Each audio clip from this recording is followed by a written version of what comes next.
welcome to a very special episode on our podcast, What's Wrong With? As everybody here and also probably beyond has noticed, AI has been one of the most popular terminologies as well as topic in the past few years. And what we wanted to do differently, or not differently, but maybe just to make sure we could have the space to do it, was to create a space where all conversations on AI can converge. As in the past few years, what we noticed a lot was some of the conversations around AI were happening in silos or have their own camps. So we have, these cautionary group that is discussing everything around responsibility, ethics, regulations, and policy. And then we're seeing people really being hyped about what's next with like AI, but we rarely see these conversations happening next to each other and together. So we really wanted to have the space where we could do both. And for that, we have brilliant people who are also working in this space, which we're also very lucky to have on our podcast. Ayodele Odubela, Tim Fu, and Diego Tauziet. Welcome. And Hi. with Thank you. that, I would love to kick off and maybe have us go around, make quick round of introductions, and then we can go straight from there. Ayodele, would you like to kick it off? Yeah, happy to. So I'm Ayodele Odubela. I'm the founder of the AI Alt Lab. So I've spent the last 7 years or so as a data scientist, and most recently focusing on responsible AI. And about the last 3 years, that really started with I got a student scholarship to go to the Data for Black Lives conference. And this was the first time I was really exposed to responsible AI issues, despite just having completed my master's degree in data science. So I felt very shocked to have some of these experiences, but it was amazing in helping me shape my career and embed ethics and responsible AI into my work. And as of recent, I'm really trying to build a nonprofit that works to measure and mitigate some of the AI harms we're seeing. So I am definitely excited for this topic. Love it. Thank you. I think already you're alluding to something which we will be like talking about going from school to an event. You're like, what are we talking about here? Perfect. Diego? Yes, thank you, Pinar. I am happy to stay with all of you. I am Diego Tauziet. Now I am in charge of all of technological aspects of Mamotest. Mamotest is a health tech, an Argentinian health tech. We are trying to help women to fight with breast cancer. No, we use technology and AI in order to improve our results, and of course improve our connection with women, no, and this kind of things. I am a system engineering with a strong background on data projects. No, I've been working on data for almost 17 years. No, so I love technology. I am a tech lover. No, and I am a father of two beautiful children. They are so young, but one of the main thing of this is how we can help these children, no, my children, and of course all children, how we can explain about technology. Last week, I had an excellent opportunity with my oldest child. He asked me about ChatGPT, no, about technology, and the main thing is how we can explain a 7-year-old child about this kind of technology. No, so I am happy to see you, to watch you, and happy to tell about or how to discuss about these things in this podcast. No. Yeah, we're very much looking forward to get into it more as well, both very much future focus as well as examples of AI for good, I guess. Yes. But yeah, thank you, Diego, and happy to have you here. Tim, hi. Hi. Yeah, it's a pleasure to be here for me as well. I guess I represent more so the architectural design and creative industry. I started my process with exploring AI when I was working at the architectural practice here in London called Zaha Architects. They are sort of well known for, this type of designs that are usually quite, as you can see, close to my background for those of you watching visually. Essentially, it's a very form and um, visual oriented process, a lot of our design processes. And so when AI came onto the scene, especially with the recent diffusion models based off of visuals and databases, we were able to sort of synthesize a lot of these principles within architecture database in order to provide new designs in this process of diffusion models. So from there on, I developed a lot of designs throughout the process and eventually left the office to start my own practice called Studio Timfu, and really pretty much just started in operation this year. And we are already working on quite a lot of projects heavily involved with the use of AI.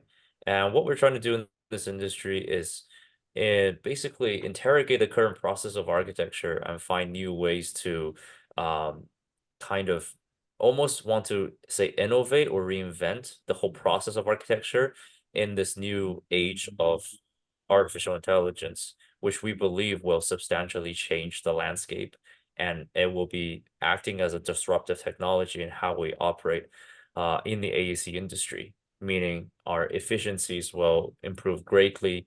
We will have a lot more databases and quantitative results in huge quantities, and we're able to synthesize those data in a much more efficient manner and be able to resolve complex problems in a much shorter time, ultimately expediting a lot of the processes of design and helping clients reach much higher potentials with a much lower budget and becoming much more competitive in this landscape, especially against more traditional architects that are not cognizant of the potential abilities that we already have with artificial intelligence.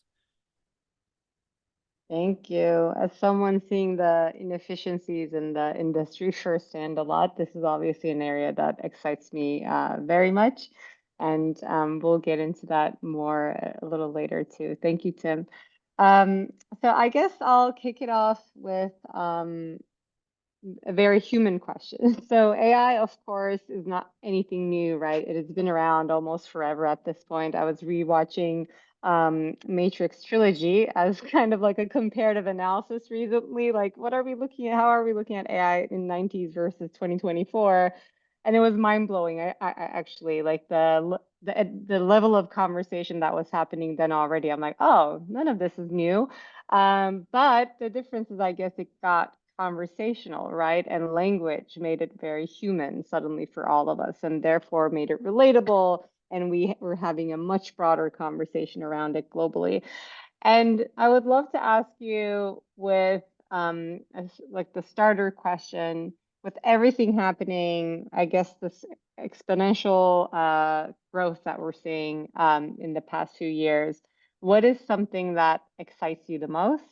And what is something that scares you the most? And of course, you can kind of maybe it's not fear, maybe it's like something else, but a frustration you might have. And it may not even be about AI, it might be about something around AI that is going to impact how we utilize AI. But whichever would you like to go with first? Please share both.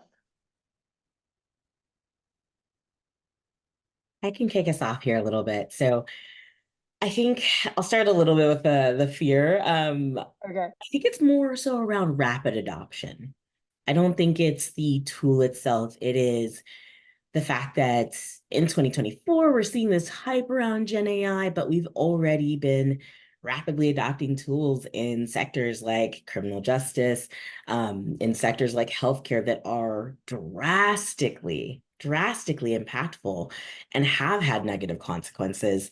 But I think it's a little bit of a distraction, a little bit of a shiny toy that allows us to somewhat avoid fixing some issues that we are already encountering. So I think that's one of the more frustrating areas. We started to see this, especially even in consumer products, where in almost every note-taking app now, you can complete your sentences with AI, when I don't think most users really cared about calling the same API in one of the plethora of tools they use. So I think the adoption has the harm aspect and also kind of the annoying aspect where people may feel like, okay, we don't really need this.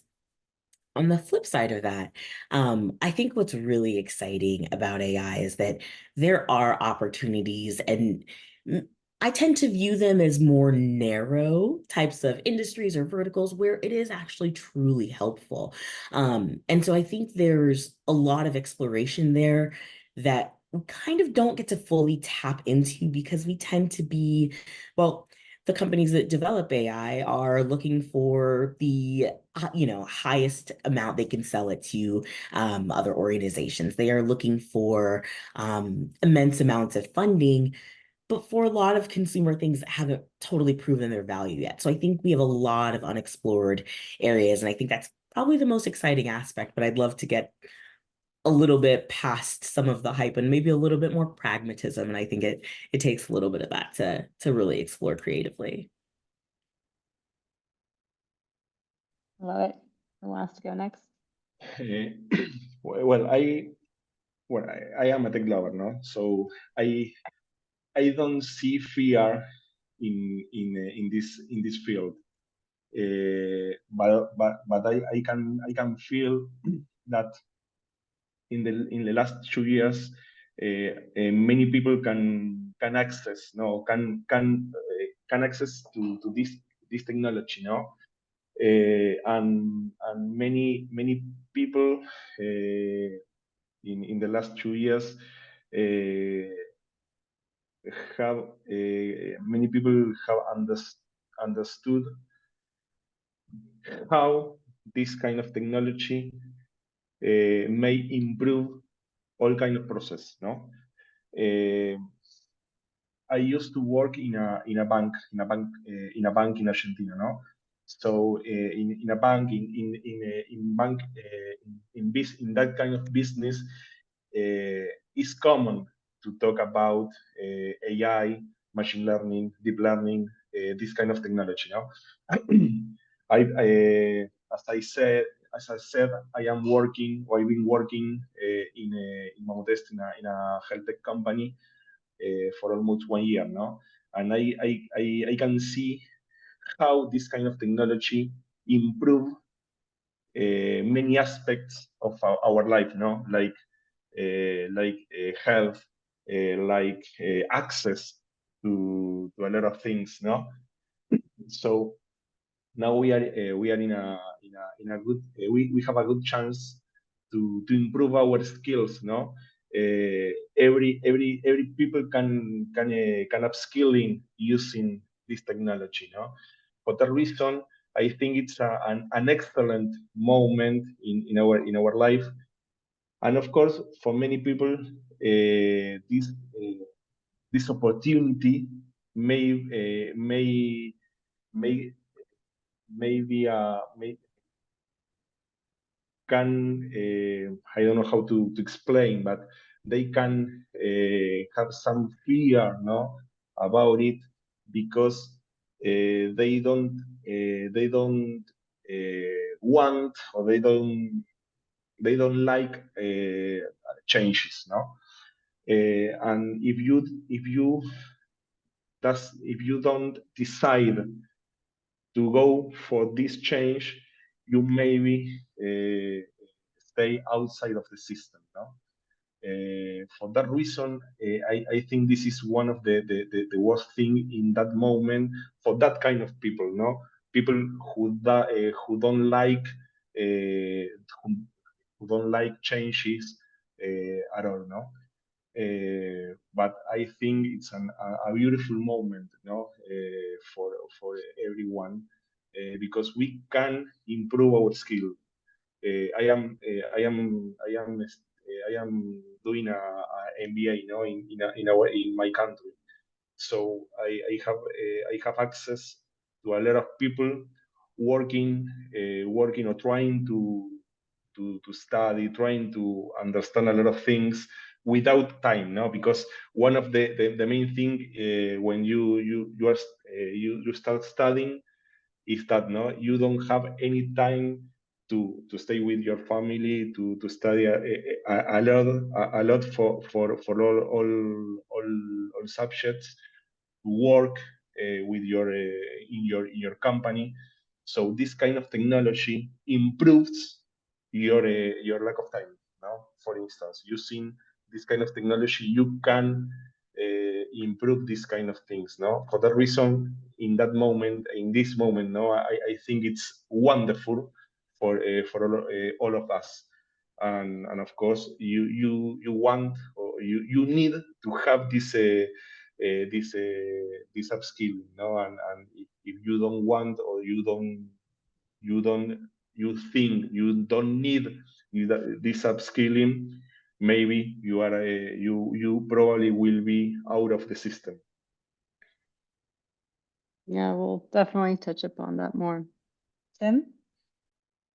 Yeah, I think we're living in a very exciting time, first of all. So to me, I believe we are really looking at AI as a technology more so akin to the likes of discovery of electricity or akin to the internet boom, because it's a Pandora's box that opens a lot more potential, where a lot of new technologies and opportunities will arise from this particular technology itself.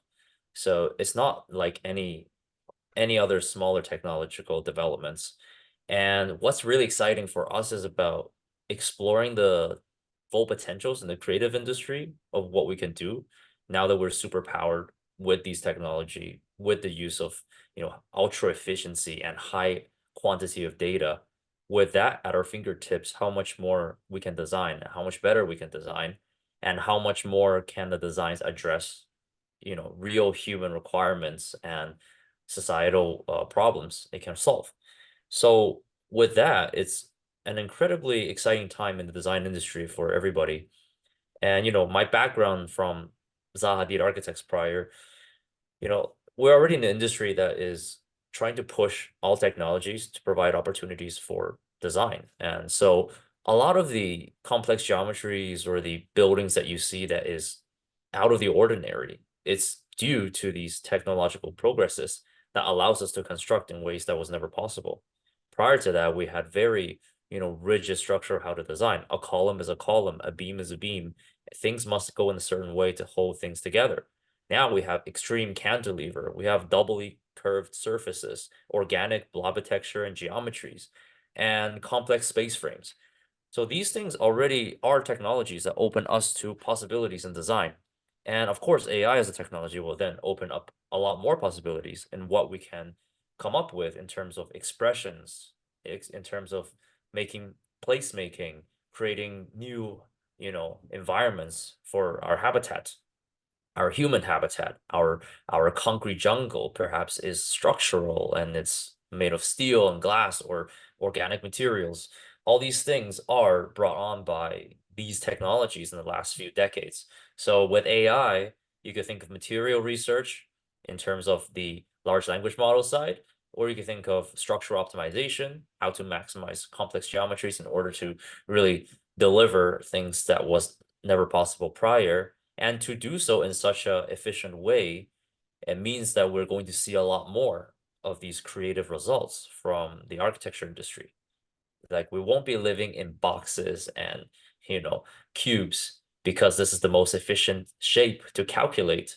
But now we can allow AI to take that load off of us to enable us to express what needs to be expressed. And I think a lot of people will agree with me that we prefer the nature, we prefer the forest, and if our urban environment can simulate those type of environments that we're accustomed to, as organic beings, then it really enables us to create a better future for our psyche, for our society, and for the cohesion of us as a collective. So I think that's the benefit, right? Amongst many others. I can go on and on about the benefits of AI, but of course, we will address also the downsides. I wouldn't call it downsides, I'll just call them caveats that will always exist when a new technology comes. For example, you know, when the Kodak camera, the point and shoot cameras were introduced, you know, photography went from like this high art form into this thing that everybody uses as a consumer item. And so I would say that a lot of people are afraid that things like art, things like music, architecture will be disrupted by the you know, the heralding of these technologies. But in reality, it's going to be a majority of people that will not be artfully using it for an artful purpose, and a small minority that will specialize in using this for that purpose to uplift society. And part of my team, what we're trying to do is to be that small group to make sure that we lead the way and show people what's the best case scenario for these technologies, because the mass uh, audience is going to take these technologies and push it in every direction possible. I mean, general public can push it to, you know, go from scams to like warfare to identity theft, all sorts of things that we can definitely be cognizant and wary of. But it's going to be the case with every technology. There will be a lot of people exploiting it, and then there will be a lot of people using it as a consumer item, uh, low effort art or low effort architecture. But then there will be those of us that's going to try our best to showcase the best in its best light, what is possible.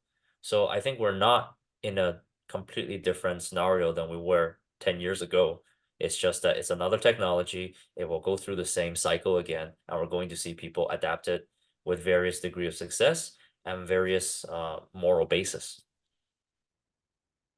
Yeah, I do want to touch upon some of the things you've already shared, and feel free to add more onto it after. So I think on the kind of what excites us, we kind of obviously all are very interested in the use cases that will not only like help a certain industry, but also potentially us addressing societal and bigger issues, or having the space and time to be able to do so if AI um, really helps us save time, right? Diego, you talked about maybe able to leave more time for us.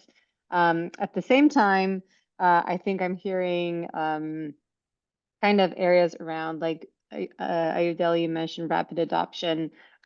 We talked about upskilling, right? Or the lack of it. And with rapid adoption, we're already seeing kind of the problems that might come with that. Like people, Tim, to your point, like might be resistant to change, or we just need more time to change. I mean, human evolution doesn't happen also very fast, right? So with everything changing so fast and with such rapid adoption, do we find the space and time to upskill in the right way, design our systems in the ways that we need to, right? Because if we're going to, like, humans are not going anywhere. We're the ones like collaborating and creating with AI.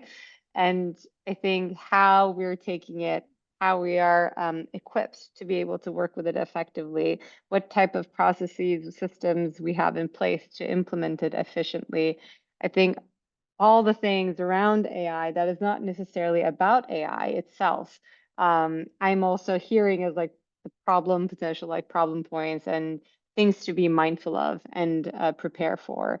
And that's, I guess, the irony even in this like discussion when we say what's wrong with AI, it's really like where we are at today and how we're doing things is maybe what's wrong with, rather than the innovation itself. I want to reflect back on kind of one analogous exercise I do is comparing what happened with social media, right? And how is- do you believe there are any, I guess, learning curves from such an example where it was a disruptive technology that also appealed to the mass and reached our pockets, right? And we're kind of going through something similar today, which with maybe even more use cases in diverse industries, but social media itself had created a use case in every single industry. And we know, I think we now know even more what has social media done to society in a positive way and also in a very, very negative way. And do you feel like any learnings from that shift that has happened in the past that we can take away for AI today? Ayodele, would you like to kick it off? Absolutely. So I definitely think that there are some major parallels there. And I like to think about this, especially from the policy aspect. So I think what we saw with social media was one, we had to address data and digital privacy in ways that we've never had to before. With analog media, physical media, there wasn't this concern of my identities being stolen, duplicated, profited from.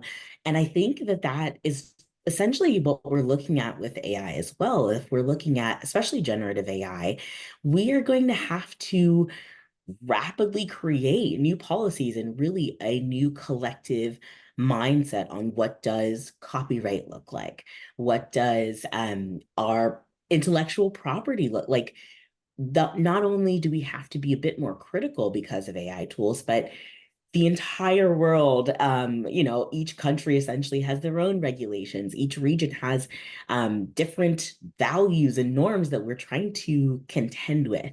And so I think that's one of the big issues is that we're seeing with AI is, okay, well, is everything fair use? What is, and really the methods of the organizations that build generative AI tools, we've started to see that they may not have always taken the 100% legal path to obtaining some of this training data.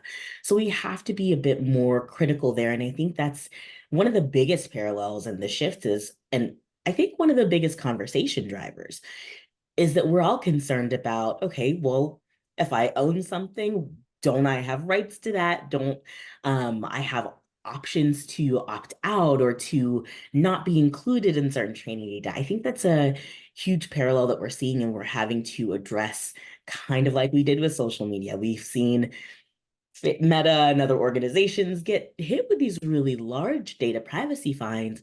And I think we're going to just keep seeing that even with the lawsuits against a lot of the LLM makers right now. I think we've got to start having more of a in-depth conversation about what our rights are and what IP looks like, given that we have a brand new tool that is drastically impactful and we can't necessarily just kind of copy paste some of our old methods to it. Yeah, totally. And I think what you talked about earlier in terms of rapid adoption, that's where we're seeing like it becomes one of the problem creators, right? Like because all of this, especially policy, we know doesn't happen fast, right? Whereas like technology, we launch a beta version globally tomorrow, and there's suddenly 100 million users, and then we're like, oops, like we don't know what happened, but we'll go back, fix it later, maybe, if we know what the problem is, or we'll discover it in 10 years, which is kind of what happened in social media. But yeah, that like the gap between how tech is moving versus everything else is moving is seems to be a big culprit here. Anyone Yeah. else? Adding your comments, no, Adoye, and your comments, I think in every discovery, first the discovery makes disruption, no, and of course legal steps and ethics comes after the discovery. We saw this in TNT. We saw it on the net, the discovery of the internet.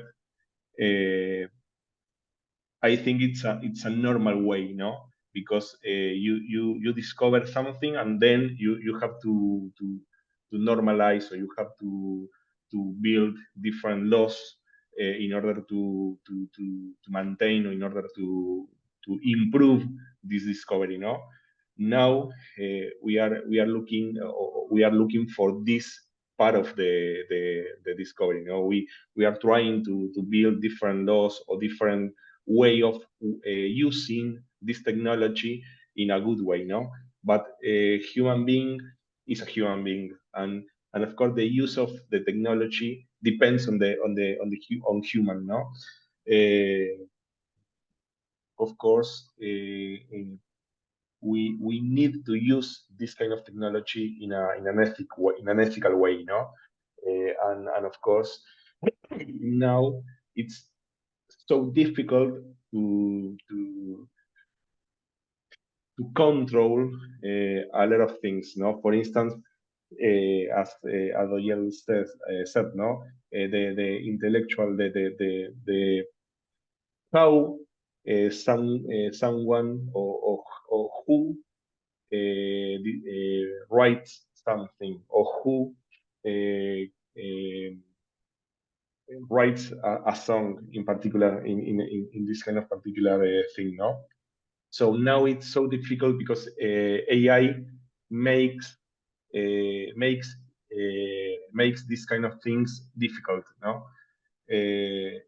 For that reason, one of the main thing is to understand, first of all, understand the implication of that, no, and of course, trying to explain our children, our kids about the use of technology, no, about how they need or they have to work with this kind of technology, no. It's the same as social networks, no. You have to train the young people how they used to it. No, they have how they can use it, and of course then they learn the implication of that. I think they can manage the technology better than they don't know about it. No, for that reason, I think education is so important to manage these things, and of course the main thing, or the main thing is how we can explain young people about it. Yeah. It's my opinion. Yeah, definitely. Like with policy, another area that we need definitely more movement on Yes. is education. Yes. For For sure. instance, I have a short comment. My kids are in a school a normal school. No, it's not a one of the best school in town. No, but in this school are working with a project in the last 2 years in the elementary school, no, in the primary school. Sorry, the last 2 years. The last 2 years they are working on a project using technology from robotics up and with AI, and they work with they learn how they can use ChatGPT from primary school, and I think it's wonderful because children who are working with or who are studying in their first years in primary school, they can have they have the opportunity to understand this technology and understand how they can use it in a better way. No, for that reason, it's wonderful because everything starts with education. Everything starts with for instance, in our house, no, and then we can improve or we can help educators how they can use it, how they can explain this technology. No? So for this example, I think this example is wonderful because it's the way we need to act. No, it's my opinion, but it's an excellent opportunity for young people. No. Yeah, and it's a good comparison to maybe what did not happen when we look back at social media, right? Like, did we tell the youth to really like how to effectively use social media when it was growing exponentially? So that's something that we ought to learn from that experience also, how we use and maybe starting on the conversations around ethics and responsibility way earlier. Yes, and I think it's a strong learning. We we made it, or we took it. No? Tim, anything you'd like to add? Yeah, it's an interesting parallel to bring with social media. Although I'd have to say that, at the time when social media was starting in the nascent stage of social media, the people that brought it up did not, and they cannot, fully be aware of the type of implications that it will have in society. So it's extremely, extremely difficult to have foresight from a technology of this revolutionary nature. And so I can't say that, oh, we learned from the past of that we didn't do that, therefore we can do that now with AI. I think the opposite. I think we're in the exact same spot we were 10, 20 years ago, where we're going to be caught off guard by this nascence of this technology, which is the AI, and where it's going to bring us forward.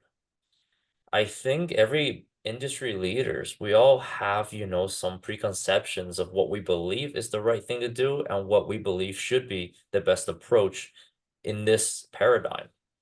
But I also think the paradigm is shifting fundamentally, and, just touch of philosophy. Like, I feel Socratic wisdom should be brought back into this conversation, where we have to really just address some of the fundamental understandings that we think we know, but maybe it's not exactly the case. Take, for example, what is IP? What is human to us? And what is ownership? These things are functional to a certain extent in our traditional society, but things have shifted in such a way that perhaps it's not the data itself that is the property, but perhaps it's the thinking of how we use the data. And there's regards to questions like, what is machine learning and how that, interferes with your data proprietorship. And I think there's a lot of confusion or just lack of clarity. Everybody has a different notion of what is machine learning. Some people think that if you learn certain things from a certain data set, you're somehow stealing from it. I, at least from my end, will believe that no, it's much like an artist getting inspired by another artist. We reserve the rights as arts and architects to be able to learn from the styles, the correlations of pixels from a certain famous artist or architect, and come up with our own solution with being inspired by that. So does that mean that we're stealing from them because we copy their style? Traditionally, in this paradigm, copyright cannot be for styles. You cannot copyright styles.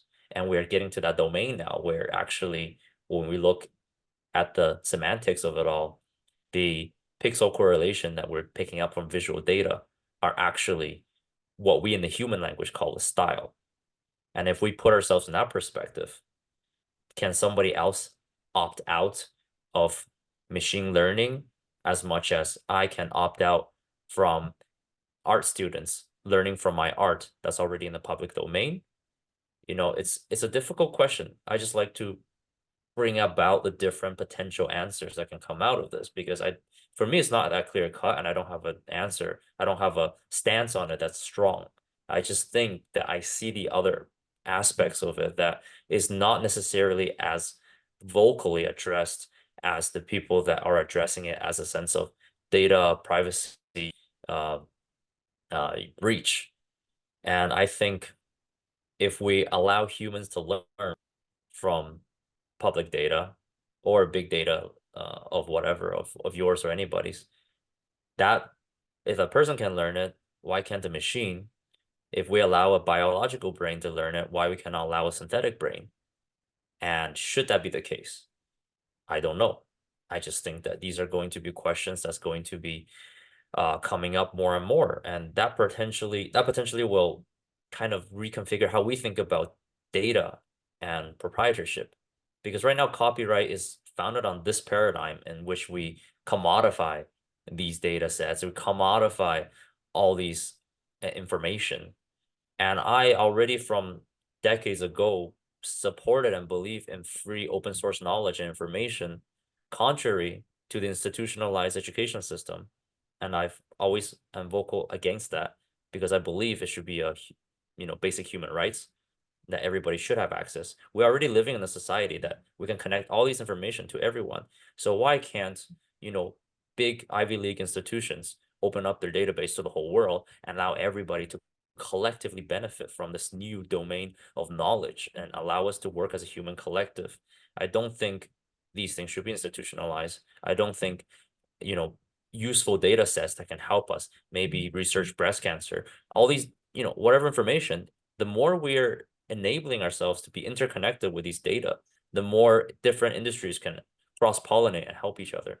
So I believe in an open data society, and I believe in the future, perhaps we won't see data as something to be owned, but as public.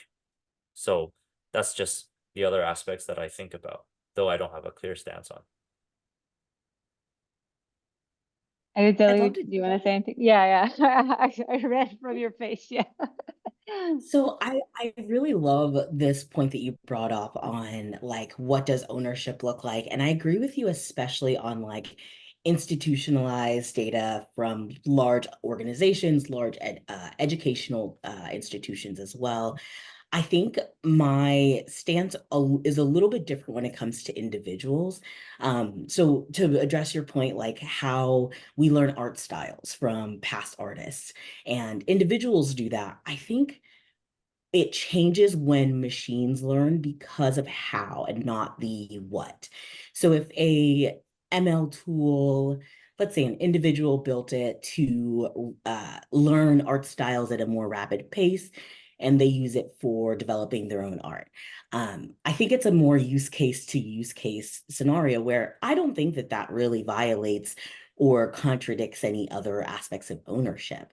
I think the how is that typically the organizations that are doing this, the massive scraping, the multi-billion parameter models, they're sold commercially. They extract from our human knowledge and then are sold at large amounts to other organizations. And I think it's that aspect of taking and learning and then reselling the insights, the what you were able to recreate.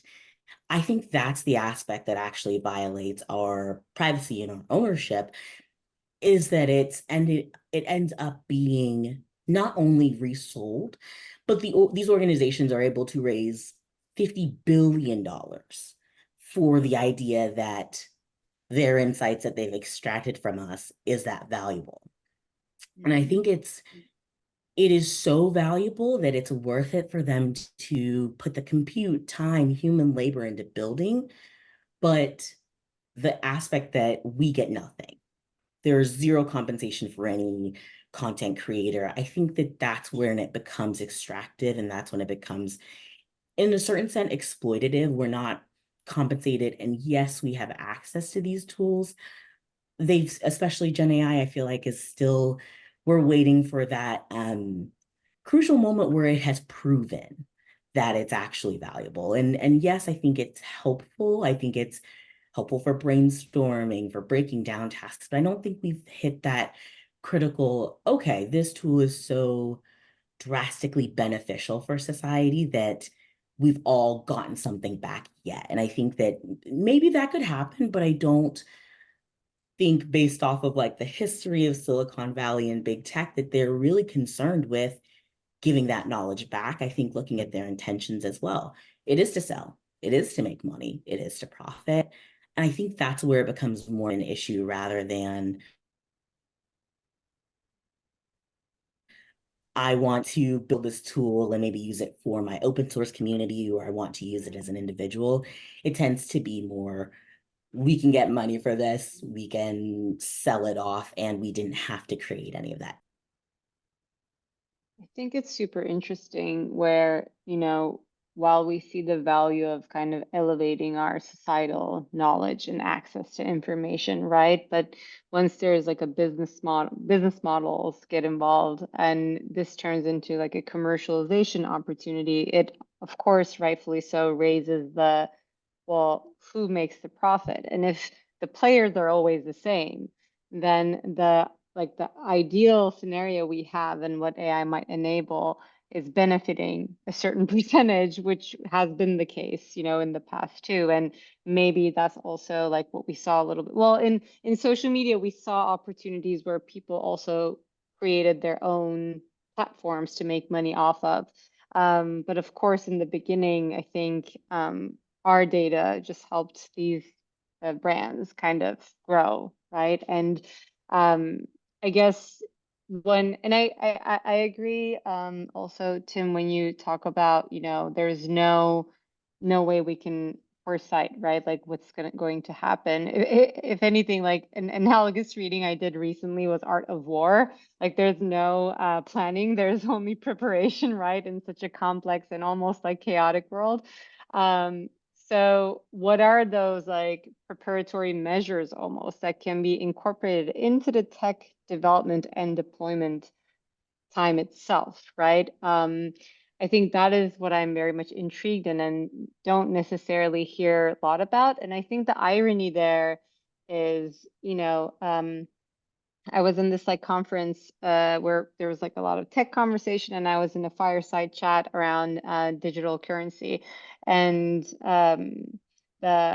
there was so much hype about the scale, like how is it going to scale? How are all banks going to adopt it? So this was the only conversation, adoption and scaling. And I asked genuinely because I didn't know. I don't talk about digital currency every day.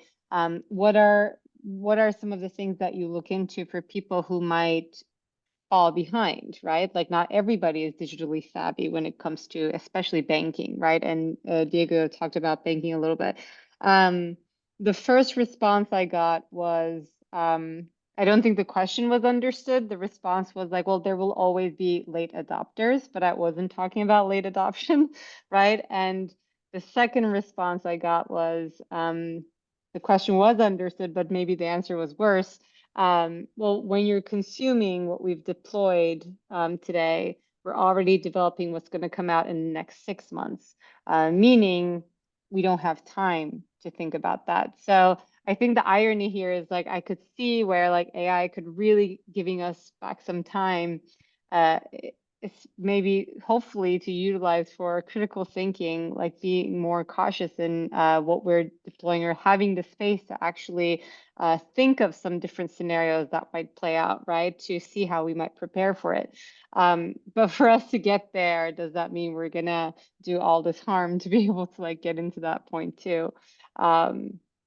Yeah, I think there are a lot of like interesting different conversations, and I'm just like curious to see how we prepare a little differently in the past, and we may still not get it all. But I think what also interesting to highlight is, you know, when we talk about ethics, businesses don't have ethics really, but professions do, right? Like as a designer, you might you can practice ethically, or as a researcher. And going back to kind of the exploitation of data, we see this in research, right? Ayodele, like we've seen this in design research in the past too, like going to communities, asking questions, getting responses for free, and then incorporating that into like design work.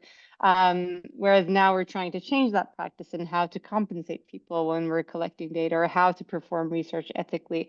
So that ethical development aspect, like how can that reflect into the profession that can help us create better practices inside, in parallel to, I guess, like working out the policies and education when it comes to all of that. Any like final reflections into what's happening today, and or with all this like change happening, something that you would like to see more out there? I have a little comment. I think business may have a ethics. No, you have you can have a business, and of course with a purpose and with a lot of things, and of course the company needs revenue. No, of course it's because we haven't. We can't survive without money in this world, no. But I think if you have a strong or a big purpose, I think you can use this kind of technology to help somebody, no. uh, for instance, we are a company. We need revenue to survive, no. But I think we are the main thing in our company in Mamotest is to help women, no, and the main idea is to to to bring uh, bring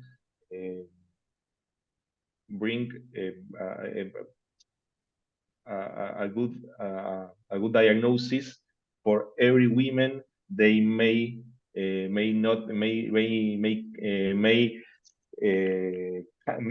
not have, no, this opportunity. For that reason, of course, technology. In our case, technology helps us a lot because we have, oh, it's a global problem, no. But we have a we don't have, or we have we don't have a lot of medic doctors with strong skills to diagnose, for instance, cancer, no, breast cancer, and technology helps us to diagnose more women without without many doctors, no, with this kind of skills. For that reason, of course, we need the revenue to survive as a company, but we try to do everything we can to understand not only women but also the disease itself, no. And of course, we are we our purpose is to help these women, no. For that reason, I think of course we can discuss in every aspects on every kind of business, no. But in our case, I think we are trying to use this kind of technology in an ethic way, no. For me, it's an opinion, no. But it's wonderful to understand how the business is in order to understand how they use the technology to improve the business, no. Yeah, I think Mammoth is a great example of like having a really meaningful mission, especially where human capability falls short, right? So technology really coming to help in where we don't necessarily have the enough skill sets or professions, you know, in the field to help us diagnose. Then again, how you practice that business, like the people in there will make it ethical, right? You might have the best purpose gone wrong, and we see examples like that in the world. But in the end, people like you who have the awareness of doing things ethically in a business will enable ethical outcomes. Because business got to make money, right? If we're just focusing on the business, but it really It really depends on the humans at the end that are involved in that business. But Yes, I totally agree. I do want to be mindful of our time, so I'm gonna ask your advice to anyone in this field who would like to use AI for good, who would want to make meaningful contributions within the world of technology. What would be your advice to them? This is to who? Go ahead, Tim. Okay. Well, I would say it's a very open-ended question, and obviously we're all here trying to figure out the answers. Just continue questioning, because as we move on throughout this technological progress, I think it's important to keep asking questions. It's important to keep having these discussions, and it's important to address how much we don't know and how much more we're not going to know. Uh, it's a bit pessimistic to think that way, but I think it's the truth. I think it's important for us to address some of the things that we have as preconceptions. In architecture and design and humanities, we are feeling like our ground is crumbling below us in some sense. And in the sense that there are many architects that have fought against computers when it was introduced. It completely crumbled what they believe is human, you know? The moment you stopped using a pencil to a paper, you lost the touch of humanity. That's according to them. So there is that seismic shift that is happening within the it's like a schism within the architecture community and the art community. And I believe we will have that now as well. We have the adopters and the deniers. We're going to see this conversation play out, and we're going to see how AI is going to either be a benefit in this domain or also be something that will potentially cheapen a lot of what we believe are fundamental human values, because it causes things to become a lot easier. So, final words is to just continue to be cognizant of the human values that exist within us so that it isn't taken away when technology allows you to do things easier. You always have to have those pillars of beliefs, of ethics, of humanity and society, what we should think about. And again, as Diego said, and I will also say, as a business owner now this year, I understand that business is everything. Money runs everything. But we just cannot let money run all the way to the end of our own ethical system. Yeah, that's all I have to say. Love that. Keep questioning. Yes, Ayodele? Oh, did you freeze? Yeah, a little bit similarly comes of these tools. Oh, sorry, what was that? Oh, I Yeah, thought you I froze think we for a missed second. your first sentence. So if Okay, you can yes. just wrap up from the. Oh no, sorry. Can No you hear worries. me okay? Yeah, Now yeah. we do, yeah. Okay, great. Perfect. My response is also similar to Tim's, is to remain critical of the outcomes of AI systems. I think it's very easy for us to treat it like a calculator, just assume that every answer is right. But I'd like to remind folks that most of these tools are probabilistic. When you prompt it one time, you may get some slight changes the next time you try for the exact same thing. And I think we run into issues because humans tend to be a little bit less critical of technology. So keeping that in mind when we are looking at the outcomes, making sure to fact check and really test our intuition there and really rely on those aspects that make us human, I think is going to be really helpful for anyone who wants to really be in this conversation. Thank you. Diego? Yes, Tim and Adriel said the main things, no? I am totally agree with them. And of course, I've always said the same when I am in front of my class, no? AI is a tool which makes better decisions for human, no? So human is the best thing in this process, no? And of course, AI now, in my opinion, now AI can't replace human. So we have to think about it and use technology as a support for people, no, for the professionals. So if we can understand this, we first we start or we can stop with this fear, no, fear of technology replace me or technology replace my way of working. I think humans will improve their own skills using technology, no? Reduce times, improves our decisions, and this is the main thing of that, no? If we can understand this, we can work with this, and of course, we can be part of the change, no?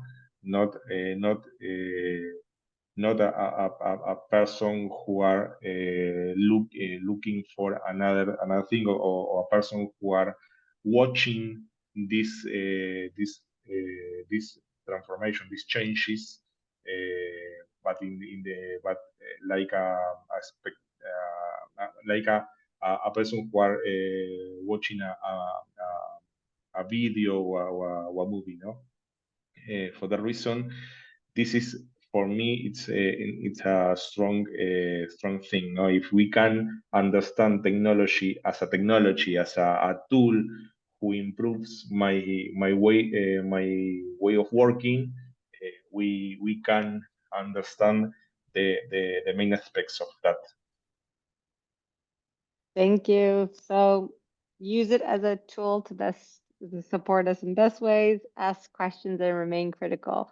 Ayodele, Tim, Diego, thank you so much. This was such a treat, and I really appreciate real conversations around AI. So thank you for sharing all your thoughts and perspectives. Thank you. It's been a pleasure. Yes, Thank you it was a so pleasure. much. Thank you so much.